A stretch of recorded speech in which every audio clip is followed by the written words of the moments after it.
there's a lot of things that are pointing to a weakening economy. The banks are not really in great shape. We're seeing consumers with heavy debt. Credit card bills are above $1 trillion. I think U.S. savers, their savings is supposed to go negative next year. Here in the UK as well, our growth is anemic. We've got, I think GDP was up 0.6 on the year. And I would say the way they manipulate the inflation data, it makes it look better. Our deficits here are maybe not as big as in the US, but they're still running government deficits. Taxation is the highest in 70 years. So yeah, they want us to believe everything is fine, the economy is okay, but maybe for the top 1 or 10% of the people that are benefiting from this fiat currency financialization system, it might be okay. But I think for the general public, people on fixed income, especially pensioners, they're feeling the pain, I think, with the cost of living crisis continue to weigh on them. We're told that inflation has come down, but here as well, the ONS has changed the way they count it. Are we really supposed to believe that prices are only rising by 3 or 4%? I don't.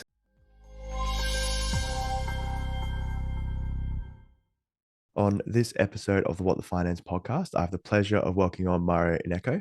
So, Mario, thanks so much for joining the podcast today. You're welcome. It's nice to be here. Yeah, and I'm looking forward to our conversation because a lot's happened since we last spoke, sort of about 6 months ago. And I think the economy has held up quite a lot better than everyone's thought, or at least it seems that way. So what are you currently watching, I guess, in the economy and in the markets at the moment? Yeah, I guess the U.S. economy is statistically doing well, mainly because they're doing a lot of deficit spending, and GDP is usually calculated in a way that they add government spending to it. So I think it's a bit of a artificial thing. And the other thing is the stock markets seem to be doing well. And people think that when the stock markets are doing well, the economy is doing well. But I think there's a lot of things that are pointing to a weakening economy. The banks are not really in great shape. We're seeing consumers with heavy debt. Credit card bills are above $1 trillion. I think U.S. savers, their savings is supposed to go negative next year. Here in the UK as well, our growth is anemic. We've got, I think GDP was up 0.6 on the year. And I would say the way they manipulate the inflation data, it makes it look better. Our deficits here are maybe not as big as in the US, but they're still running government deficits. Taxation is the highest in 70 years. So yeah, they want us to believe everything is fine, the economy is okay, but maybe for the top 1 or 10% of the people that are benefiting from this fiat currency financialization system, it might be okay. But I think for the general public, people on fixed income, especially pensioners, they're feeling the pain, I think, with the cost of living crisis continue to weigh on them. We're told that inflation has come down, but here as well, the ONS has changed the way they count it. Are we really supposed to believe that prices are only rising by 3 or 4%? I don't. And I think that for things to get back to where they were before 2020, we'd have to see negative CPI so that the pound in our pockets still would go back to buying what they used to. So yeah, that's the way I see it. Okay, that makes sense. And I know they've actually changed how they measure GDP as well. So I don't know if that's having an impact on in the US potentially that they've changed that. So now it's looking like they're growing a lot.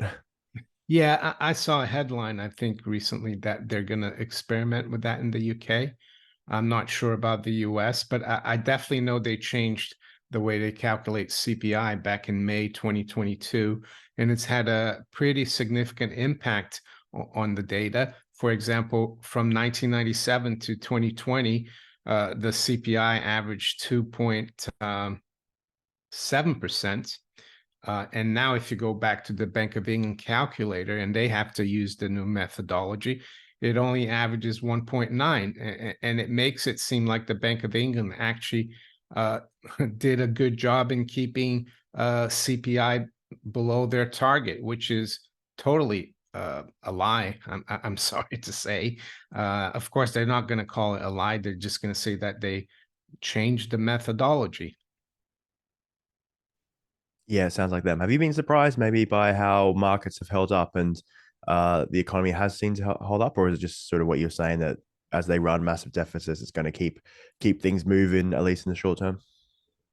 Yeah, I mean, recently bonds rallied. They have rallied in the last month, so that's helped the financial markets, stock markets a bit.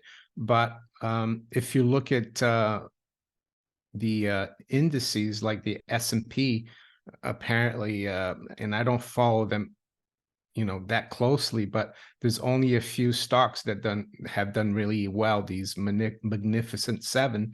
So the S&P is up about 16% on the year. It seems good.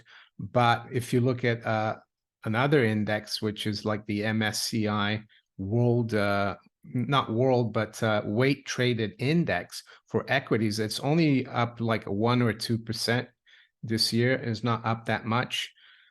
So yeah, again, things don't seem to be, the headlines and the indices seem to be pointing to things being good, but I don't think they are that much. And I don't think it's over for interest rates in terms of going up. They have stabilized and come off, but I've been saying, for years now that I think we're in a bear market for bonds, so that interest rates will keep going up, or yields will keep going up higher. And what we're seeing now is just a correction, I think, in the bear market.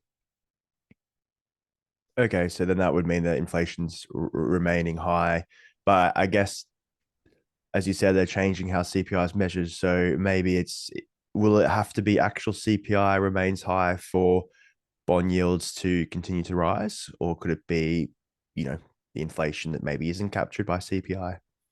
Well, that's the other thing I always talk about, and you probably have heard me say that inflation is really not the CPI. It's the creation of currency and credit. And if you look at M1 and M2 in the US, they have come off in the last year and a half.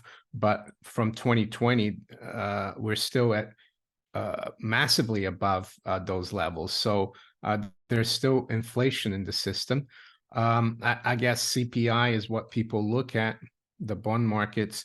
So if we have a turnaround, maybe in energy or other components of CPI, if they turn back up, we could see, CPI go back up in terms of the rate of growth, and that could impact bonds. But I'm not sure what it's going to do. But I just don't think that we're we're going to go back to the environment where bond yields keep going lower and lower. I think it's going to be the other way, and we could still drop a little further, but the direction is higher. But yeah, what will drive the CPI is difficult to say, but there's a lot of liquidity, as I said, and with yields going down as well, that encourages financial institutions to leverage more, and that creates more liquidity in the system, and that will result in more and more, money out there, I would say. Okay, that makes sense. So did you see, because I guess a lot of people are saying that the economy is potentially going towards a recession. Is that something you see? Do you think maybe we're already in a recession? I mean, I think it was in 2022, the U.S. economy, or yeah, it was in a recession the first 2 quarters, but they changed the definition. Yeah, the The markets definitely seem to be saying that, with the drop in yields, not just long-term yields, 2-year yield has dropped a lot. And with some of the economic indicators now looking weaker, yeah, it's possible, but it's also an election year in the US and in the UK next year. So you can bet that despite the fact that the Fed's been, relatively, tight of late, they're still doing QT. You can bet that maybe the Congress or the White House, they'll push for more fiscal spending because I think that's one of the reasons why the economies have kept going. So anything's possible. They can fudge the numbers as well. Again, we could have negative GDP for 2 quarters, but they could change the unemployment numbers and say, look, unemployment is still low. That's what they did in 2022. So we don't have really a recession. But I think it's kind of irrelevant. I just think the general population is suffering. And yeah, I think Biden said the other day he blamed companies, corporations for keeping prices too high. He said, wow, inflation has come off, so you need to cut prices. But in my book, the only people that can create inflation, um, one is the central bank, and the other is the federal government, because they scratch each other's back. It's not corporations. They're just reacting to a weaker currency. They're earning less in real terms, and they're paying more for the inputs, and that's why prices go up. So, yeah, as I said, I don't think it's that important if there's a recession or not, but I think people are feeling it.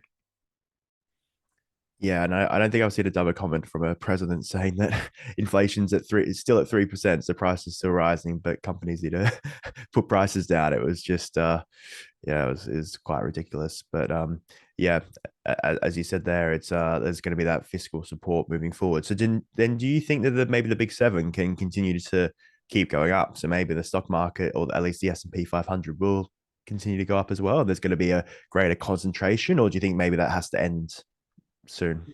Well, to be honest, don't really care much about the stock market because I'm not really invested that much in it. They could keep going, markets, can do things that seem irrational for a lot longer than people expect. I remember in 03, 04, most people were saying, these markets can't keep going up, but they kept going for another few years. Yeah, eventually these magnificent seven, they will turn around, and yeah, they'll have a huge impact on things because the other components are not really doing that well. When they do it, I'm not, I'm not really sure. Maybe if bond yields start rising again, they could. Okay. So what assets are you sort of focusing on? Precious metals and real assets at the moment? Is that your main focus?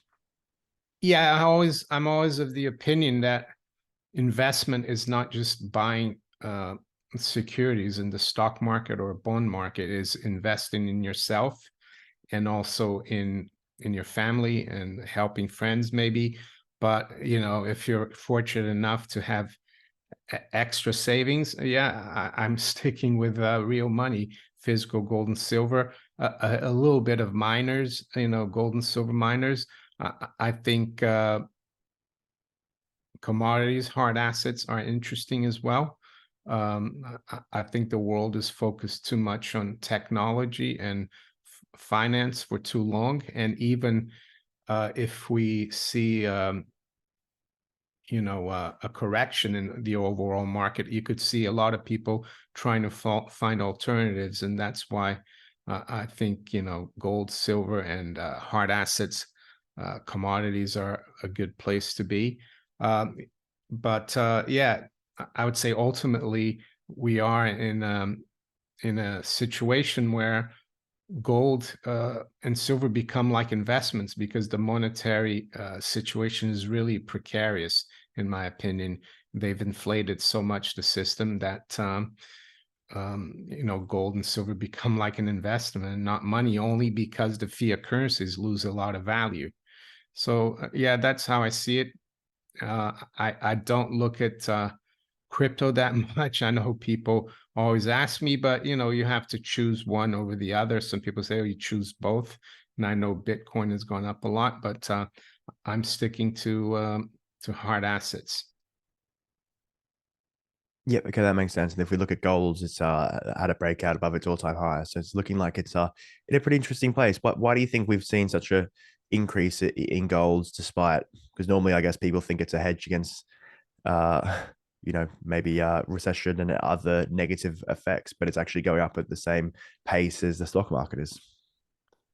Well, maybe because gold knows that they're going to have to keep inflating the system. Some people think they might want to bring it down in a deflationary collapse, but I think politically that would be really difficult because you let everything go down like that, you have a Great Depression very quickly, and politicians don't like that. So I think that's what gold is saying, that uh, ultimately they'll have to pivot, as it's called.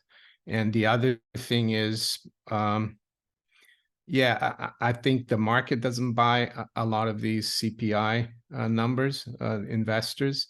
And even though bond yields have gone up, real rates are not as big as people think. And I guess also all the other central banks, non-Western central banks, they're loading up on gold at a record pace in the last 2 years. So that's keeping the price of gold quite elevated. But the other thing I tell people, you go back, you look at how many grams of gold you could buy 7 years ago in dollars. Now you can buy 99% less. So fiat currencies, as I've said many times, they always go to their intrinsic value of zero. So that's the other reason. And the problem is that most people in the mainstream economic press and economists, they don't look at gold and silver as money. So I'm seeing a lot of people saying, "Oh, it's puzzling that gold is going up," but to me, it's not. Yeah, it's a good point because I think, I guess you could say in the 70s it was used as a bit of a safe haven, but now many people are using bonds in the past, at least 30 or 40 years, but that has been quite terrible in the past year, at least with the yields increasing. So maybe there's a shift back to gold being used as a safe haven because, the value of bonds has depreciated so much because of rising yields. That's right. Yeah, so that's really interesting. Okay, so and I think it's a key thing where only a small percentage of assets are actually in precious metals as well. So, if I'm not mistaken, yeah, was it 10 trillion, or there was a certain amount of how much has been invested in gold versus other markets. So there's still room to go for there to be more, yeah, higher price. Yeah, I think there's some statistic that came out recently that 70% of fund managers have less than 1% of the assets they manage in gold. So yeah, it's very, very small. And the same thing goes for silver, of course, and the miners. And even if you only have a small percentage of all the funny money that's been created go into that sector, it's going to make it really yeah, and make a big difference on the value of those assets. Agree, good point. So Mario, thanks again for your time today. I appreciate it. My last question is, what is one message you'd like people to take away from that conversation? One message, keep your head down, try to get out of debt as much as possible. I think there's a lot of people worried, especially here in the UK, where we don't have 30-year mortgages, what what they're going to do when their mortgages come due, maybe in a month or 6 months time. Yeah, maybe try to fix some of it. It's not advice. But as I said, just try to pay it off, live within your means, and don't buy into the mainstream narratives, I would say. Good point. Yeah, it's easy to live with the Joneses and try and keep up with everyone with the clothes and the cars and everything they have. But sometimes you need to take a step back and, as you said, just be frugal, and you can still live a good life. Yeah, you can have one car instead of two or three, and that's still okay. Or a Ford instead of a Porsche. Not that I'm in that position, but yeah, that could be the changes. But yeah, Mario, thanks again for your time. You're welcome. Thank you so much for listening, and if you enjoyed the episode, please subscribe and click the bell icon so you are notified when new podcasts are released. I hope you're leaving with some great value about investing, trading, and finance. See you on the next show.